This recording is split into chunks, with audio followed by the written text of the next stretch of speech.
Ender Lilies, Quietus of the Nights is a 2D action platformer and Metroidvania from Adglobe and Live Wire.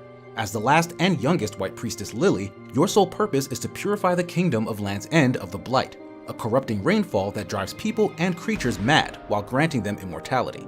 Much of the kingdom has already fallen into madness. Commoners and royal guards alike have been twisted into beasts and monsters.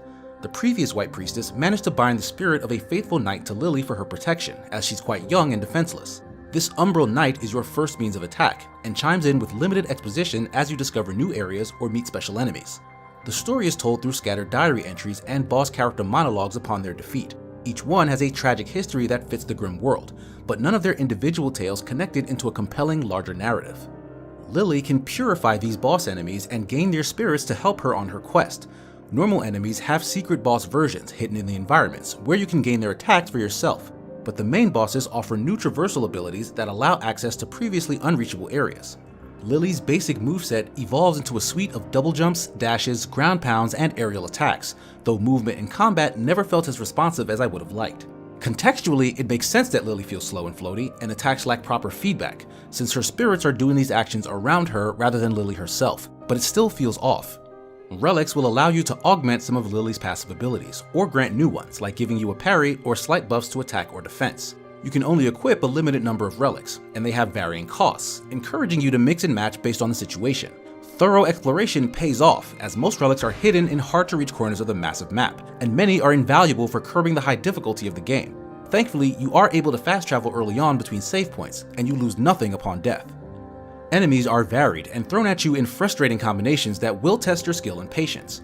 Many enemies approach from the sky, and the lack of any basic attacks that aim above can make those encounters a pain.